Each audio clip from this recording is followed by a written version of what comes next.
अस्सलाम वालेकुम। मैं हूँ पुरत हैदर और आज मैं लेकर आई हूँ सिल्वर सिटी। तो सिल्वर सिटी के बारे में तो आप जानते ही हैं कि ये एक ऐसा प्रोजेक्ट है जो कि आरडीए से मंजूर शुदा है, लेकिन इसकी लोकेशन के बारे में मैं आज आपको ज़रूर बताऊंगी। इसकी लोकेशन है ठलिया इंटरचेंज और न्यू इस्लामाबाद इंटरनेशनल एयरपोर्ट।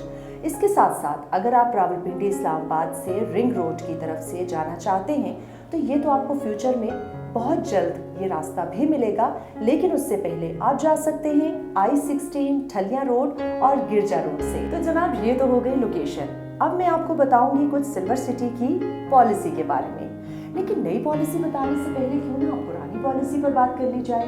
तो ओल्ड पॉलिसी के सबब, अरे भाई ये मैं नहीं कह रही हूँ, ये तो बल्कि वो लोग कह रहे हैं जिनको हम कस्टमर या इन्वेस्टर कह सकते हैं। सो कहने वाले ये कह रहे हैं कि चूंकि कस्टमर फ्रेंडली पॉलिसी है, इसके सबब हम बहुत ज़्यादा यकीन और एतबार के साथ इनके साथ काम कर रहे हैं। तो सिल्वर सिटी का ये मानना है कि जब तक कस्टमर फ्रेंडली पॉलिसी नहीं होगी तब तक काम करने का बिल्कुल मज़ा नहीं आता, और लोगों के इस ट्रस्ट को मद्देनज़र रखते हुए सिल्वर सिटी अपनी इस पॉलिसी को अपनाते हुए आगे बढ़ता चला जा रहा है। जी हाँ, शोहरत की बुलंदियों तक। और जनाब अब बात हो जाए कुछ सिल्वर सिटी की नई पॉलिसी के बारे में। तो नई पॉलिसी बताने से पहले मैं आपको ये बताती चलूँ कि हमेशा कोशिश होती है सोसाइटीज़ की कि वो अपना फ़ायदा देखें बनिस्बत इसके कि कस्टमर का फ़ायदा देखें, लेकिन यहाँ की सूरत हाल आपको मिलेगी बिल्कुल ऑपोजिट। वो कैसे भला सोच रहे हैं ना? चले मैं बताती हूँ। वो इस तरह से कि सिल्वर सिटी ने ये तय कर लिया है कि तब तक बुकिंग नहीं दी जाएगी जब तक ज़मीन परचेज ना कर ली जाए, क्योंकि पुरानी बुकिंग हो गई है क्लोज और जितनी ज़मीन थी वो तो बिक चुकी। लेकिन अब नई ज़मीन यानी कि नई लैंड जब तक परचेज नहीं होगी तब तक बुकिंग नहीं होगी। तो ये कहना है जनाब सिल्वर सिटी का यानी कि सोसाइटी का कि आप लोगों को तब तक बुकिंग नहीं मिलेगी जब तक ज़मीन परचेज नहीं कर लेते। तो फिर हुई ना बात वही ट्रस्ट वाली, जिस पर सिल्वर सिटी ने कहा था कि हमें आप पर एतमाद है और आपका एतमाद बहाल रखना हमारी जिम्मेदारी है। तो जनाब ये हुई एतमाद की बात, और ये हुई वो ख्वाहिश जो आपके दिल में थी और आप भी चाहते हैं कि पूरी हो। तो ऐसा ही है, आपको इंतज़ार करना पड़ेगा बस चंद दिन और। ये तो बात हो रही थी रेजिडेंशियल एरिया की, लेकिन अगर आप कमर्शियल प्लॉट्स की बुकिंग करवाना चाहते हैं तो बिल्कुल जी आप करवा सकते हैं कमर्शियल एरिया में बुकिंग। और इसके लिए दो कैटेगरीज बनाई गई हैं, कैटेगरी ए और कैटेगरी बी।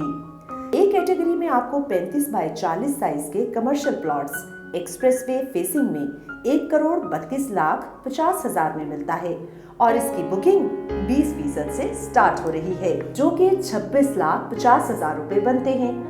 और इसके 3 क्वार्टरली इंस्टॉलमेंट भी हैं 26,50,000 की। और दूसरी तरफ 35 बाय 40 साइज के 80 feet road facing commercial plot की प्राइस 1,17,00,000 है, और इसकी डाउन पेमेंट है 23,40,000 और 23,40,000 रुपए की ही 3 क्वार्टरली इंस्टॉलमेंट्स हैं। और अब मैं आपको बताती चलूं कैटेगरी बी में 30 बाय 30 साइज का कमर्शियल प्लॉट 80 लाख रुपए में अवेलेबल है, और इसकी बुकिंग है 20%, जो कि 16 लाख बनता है, और इसकी 8 लाख रुपए की 6 क्वार्टरली इंस्टॉलमेंट्स हैं। और 30 बाय 40 के कमर्शियल प्लॉट की कीमत 1,07,00,000 है। इसकी डाउन पेमेंट है 21,40,000 और बाकी अमाउंट 6 क्वार्टरली इंस्टॉलमेंट्स में पे करना होगी, जो कि ईच इंस्टॉलमेंट बनती है 10,70,000 रुपए। तो जनाब तसल्ली से आपने प्लॉट्स के रेट्स तो जान लिए, और अगर मजीद सवाल आए आपके जहन में तो बिल्कुल परेशान होने की जरूरत नहीं है, क्योंकि मैं आपको बताने जा रही हूँ हमारा UAN नंबर, जो कि है 0331110366, और हमारा YouTube चैनल सब्सक्राइब करना बिल्कुल मत भूलिएगा। नाफे मार्केटिंग।